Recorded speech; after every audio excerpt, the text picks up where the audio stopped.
Welcome to Serial Killers with Ben Carter. I'm your host, Ben Carter. In the summer of 1973, a quiet residential street in Pasadena, Texas, was rocked by a discovery that would forever tarnish its small-town innocence. A nondescript white bungalow at 2020 Lamar Drive, the kind that could blend into any American suburb, concealed a chilling secret within its walls. This was the abode of Dean Corll, a seemingly mild-mannered electrician with a sinister alter ego. Beyond the veneer of normalcy, Corll was a monster, a predator who hunted the most vulnerable in his community. In the attic of Corll's home, police found an eerie tableau, a plywood torture board stained with blood, handcuffs, rope, and a toolbox filled with chilling implements of pain. These were the tools of Corll's sadistic trade. But it was what lay beneath the house that would truly shock the nation, an unmarked grave of adolescent boys, victims of Corll's depraved appetites. Dean Corll had earned a grim moniker, the Candyman, not for the sweet treats he manufactured at his family's candy factory, but for the bitter end he offered his unsuspecting victims. He lured young boys with the promise of free candy, a job, or a party, only to ensnare them in a web of unimaginable horror. The Candyman's reign of terror spanned from 1970 to 1973. In those 3 years, Corll, with the help of 2 teenage accomplices, David Brooks and Elmer Wayne Henley, abducted, tormented, and murdered at least 28 young boys. His brutal spree came to an end only when one of his accomplices turned against him, a dramatic twist that brought his dark deeds to light.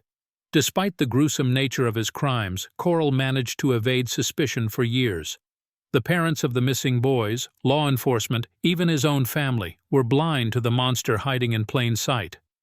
So, how could a man who was described as polite, even charming, be responsible for one of the most horrific killing sprees in American history?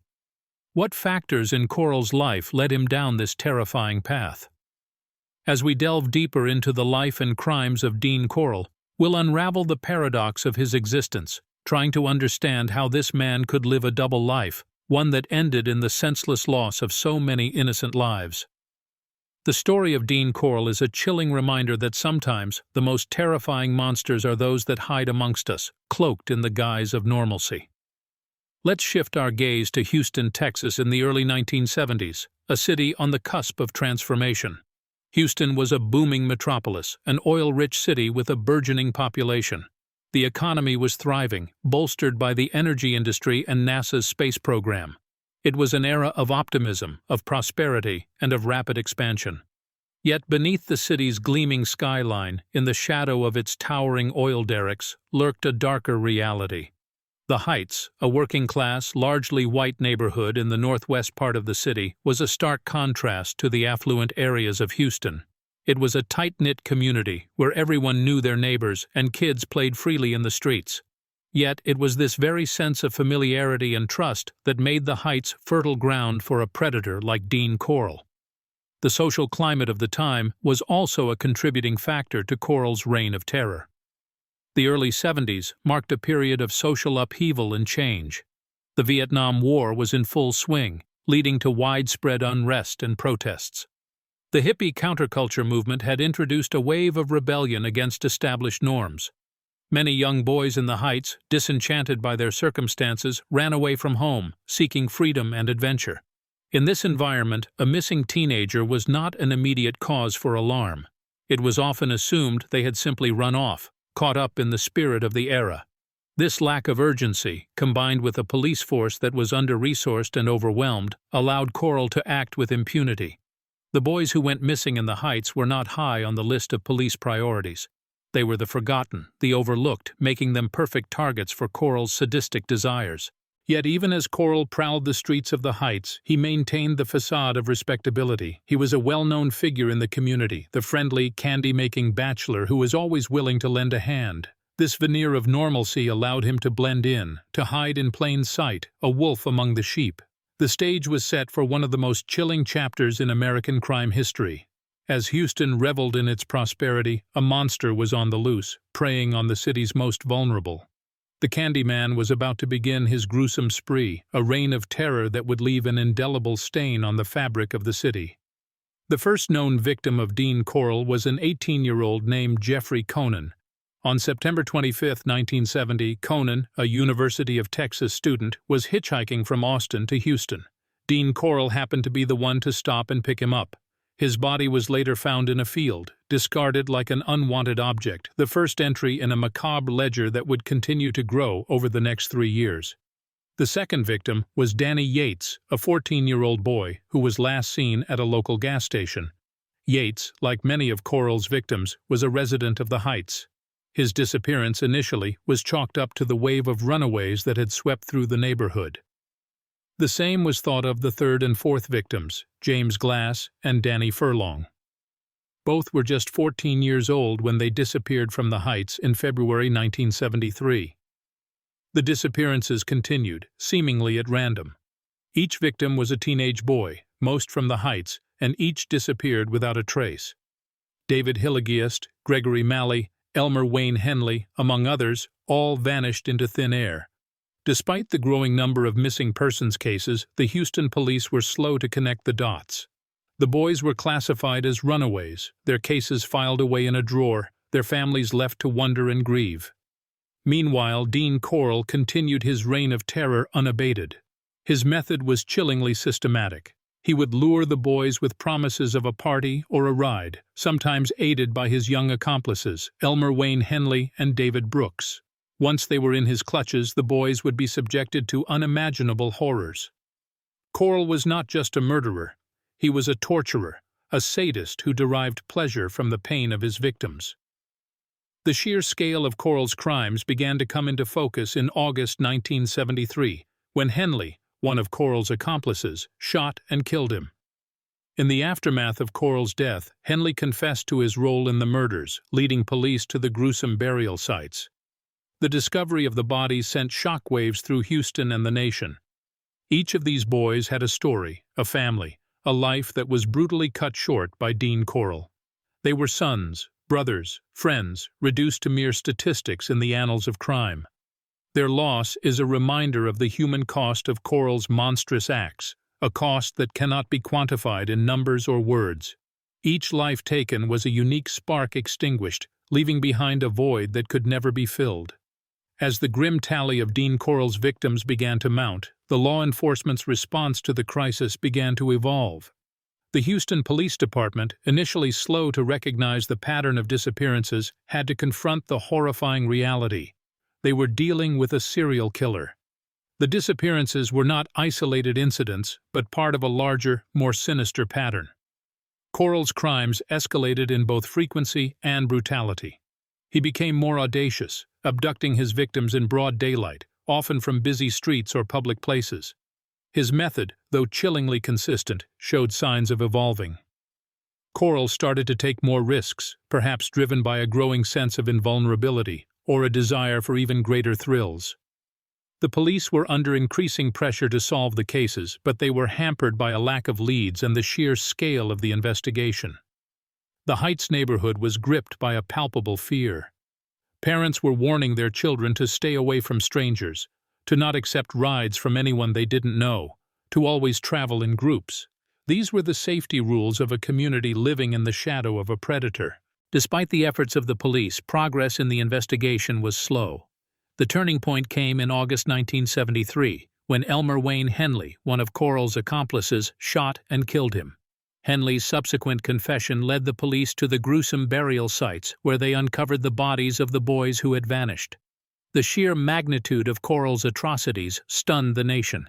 The discovery of the mass graves sent shockwaves through society, prompting a nationwide conversation about the safety of children and the failures of the system that allowed such a predator to operate unchecked. The investigation into Corll's crimes was exhaustive.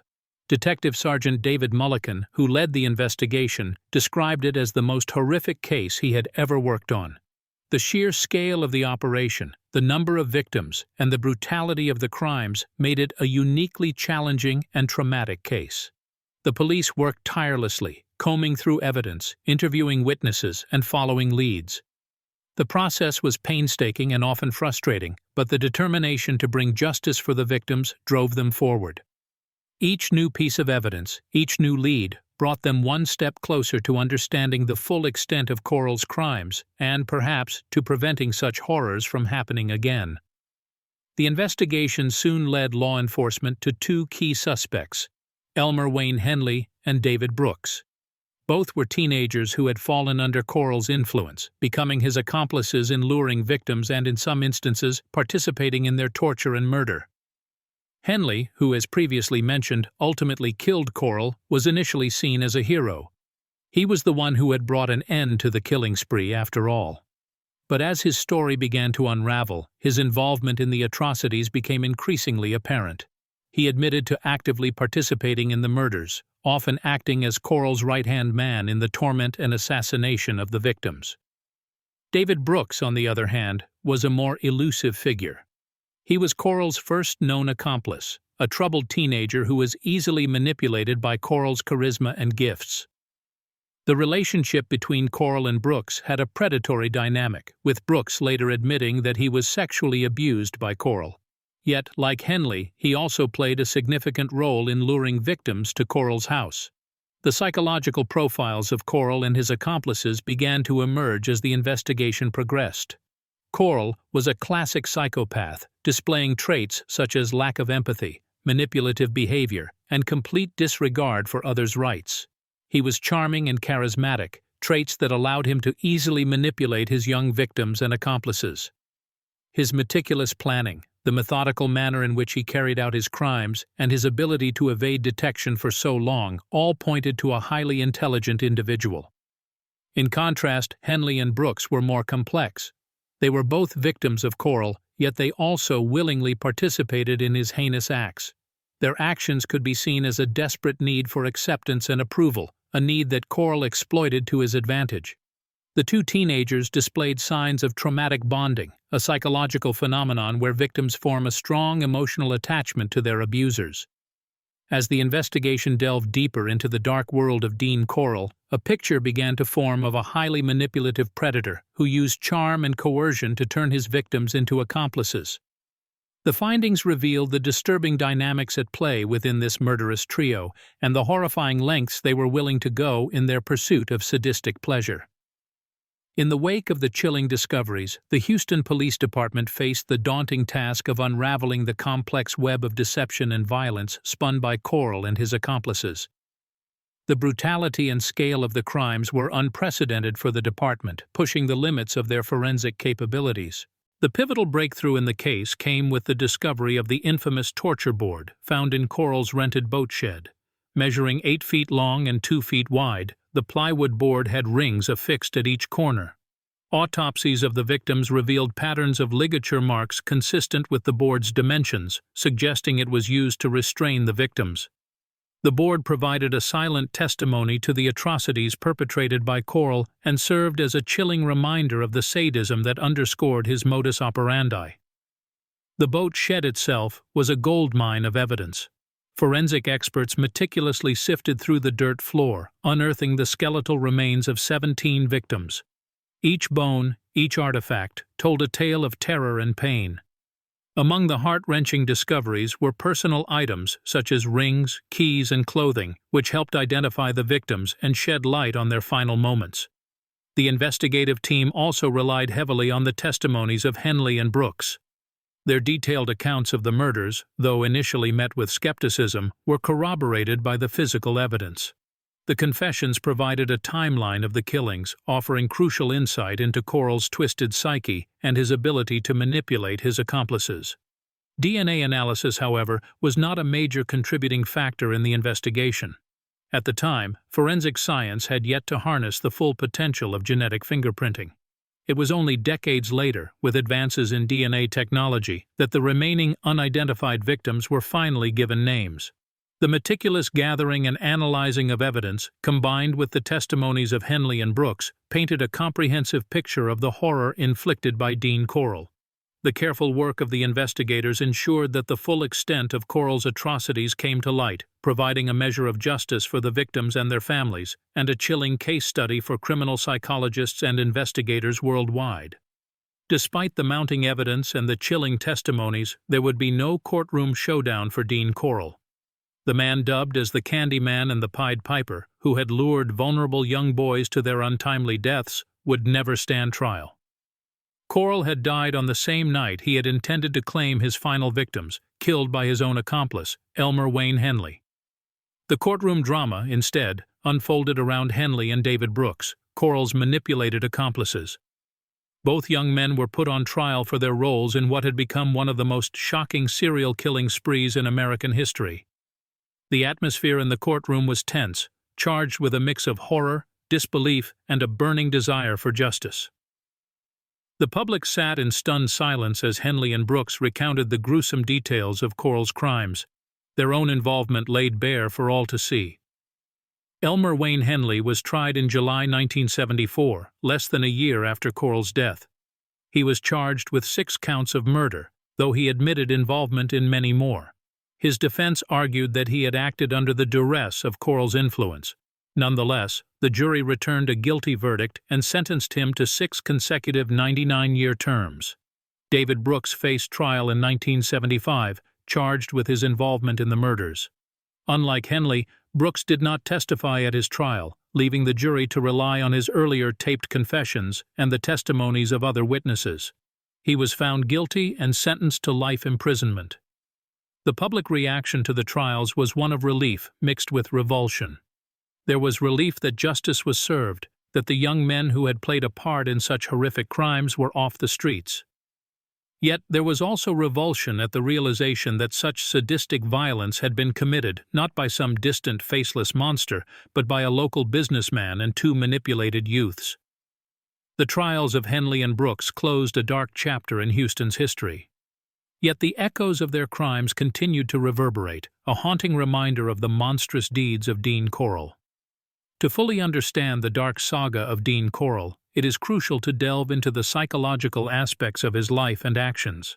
The motivations for his horrific crimes have been analyzed by numerous psychologists, criminologists, and true crime enthusiasts, each aiming to discern what drove Corll to such depths of inhumanity. Born in 1939, Dean Arnold Corll lived a relatively normal early life, albeit marked by his parents' tumultuous relationship and subsequent divorce. There is no record of sexual or physical abuse, which are often hallmarks in the backgrounds of many violent offenders.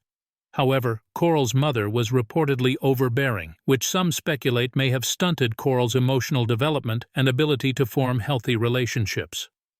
Corll's sexual preferences were kept hidden. Being a homosexual in the conservative 1950s and 60s could have led to ostracization and discrimination. This forced suppression may have fueled an inner resentment, which over time may have transformed into a violent rage against society. Psychologists theorize that Corll may have suffered from a form of antisocial personality disorder. This disorder is characterized by a disregard for the rights of others, lack of empathy, and a tendency toward aggressive or harmful behavior. Corll's manipulative actions, his lack of remorse for his crimes, and his complete disregard for his victims' lives strongly suggest this diagnosis. His victims, all male and predominantly in their early teens, were not chosen at random. They were boys from disadvantaged backgrounds, boys who were seen as dispensable by society. Corll's choice of victims reveals a chilling, predatory instinct, exploiting the vulnerabilities of his victims to satisfy his sadistic desires. The use of young accomplices, Henley and Brooks, could be seen as another manifestation of his manipulative tendencies. It's speculated that Corll might have used them to exert control, relish in their subservience, and further his sense of dominance and power. While it's impossible to definitively understand the motivations and psychological workings of Dean Corll, these insights provide a glimpse into the mind of this notorious serial killer. Most importantly, they remind us of the profound harm inflicted by unchecked mental disorders, manipulation, and the devaluation of human life. The close of the case did little to heal the wounds inflicted on the city of Houston by Dean Corll. The city that had once been focused on the promise of the future, the glamour of the space race, was now haunted by the specter of these brutal crimes. The community, particularly the less privileged neighborhoods that bore the brunt of Corll's predation, was left to grapple with the aftermath. In the wake of the revelations, a grief-stricken and horrified Houston struggled to comprehend the monstrous acts committed in their midst. The parents of the victims faced the unbearable task of identifying their sons from the photographs found in Corll's possession, their worst fears confirmed in the cruelest of ways. Survivors, those few who escaped Corll's clutches, were left scarred, both physically and psychologically. They dealt with the guilt of survival, the trauma of what they had endured, and, in the case of Henley and Brooks, the guilt and punishment for their own complicity in the crimes. Their lives were forever marked by their association with the man the press would dub the Candyman, a jarringly innocent nickname for a man guilty of such heinous acts. The media played an integral part in shaping Corll's legacy. As news of the case spread, it sparked a media frenzy. The scale and brutality of the crimes, the involvement of young accomplices, and the fact that Corll himself had escaped justice by dying before his crimes came to light were all fodder for sensational headlines. However, the media coverage also played a crucial role in raising awareness of the vulnerabilities and systemic issues that Corll had exploited. The legacy of Dean Corll is a chilling reminder of the darkness that can lurk beneath the surface of any community. His crimes brought attention to the plight of disadvantaged boys who were often overlooked by society. His case sparked discussions about mental health, manipulation, and the vital importance of safeguarding the most vulnerable among us. It stands as a grim warning of the potential for unchecked mental disorders and the devaluation of human life to breed unthinkable horror. The case of Dean Corll is a somber testament to the profound harm that can result from a failure to address such issues. It is a call to action, urging us to better protect, support, and care for all members of our society, particularly those who are most vulnerable. Despite the wealth of information we have about Dean Corll's sinister actions, there remain unsettling questions that add to the chilling aura of this case. There is a haunting uncertainty surrounding the true number of victims, given that Corll was killed before he could face any form of justice or interrogation. Unidentified photos found among Corll's possessions suggest there may have been more victims than the 28 officially recognized. This in turn raises questions about the systemic failures that allowed so many boys to go missing without raising immediate alarm. How could such a large-scale crime spree have gone unnoticed in a city as vast and populated as Houston? Was it societal apathy towards the plight of disadvantaged young boys, or was it a breakdown in the system supposed to protect them? Aside from these institutional concerns, there is the psychological enigma that was Dean Corll himself. His transformation from a seemingly normal, even affable individual into a sadistic serial killer is a disturbing mystery that continues to confound. What triggered this descent into darkness? Can such a profound shift be attributed to mental illness alone, or are there other, less tangible factors at play? And then, there's the chilling role of Corll's accomplices. How did Corll manipulate not one, but two impressionable teenagers into becoming his partners in crime? The power dynamics and psychological manipulation involved in their relationships with Corll provide a disturbing insight into the depths of human vulnerability and the capacity for evil. These unresolved details and lingering questions only add to the macabre legacy of Dean Corll. His story serves as a stark reminder of the potential for darkness that can reside within seemingly ordinary individuals. It underscores the importance of vigilance, empathy, and action in protecting the most vulnerable among us. The case of Dean Corll is not just a tale of a serial killer, but a cautionary tale about the importance of community, understanding, and intervention. It prompts us to consider the unseen struggles of the vulnerable, the consequences of turning a blind eye, and the tragedies that can unfold when mental health issues are left unaddressed. In the end, the story of Dean Corll is a chilling testament to the human capacity for evil, but also a call to recognize and confront such darkness with compassion, vigilance, and action. Thanks for listening. This has been Serial Killers with Ben Carter. If you enjoyed today's episode, be sure to follow us wherever you listen to podcasts. And if you'd like to support the show, subscribe to the Forbidden Knowledge Network on Patreon. Subscribe now.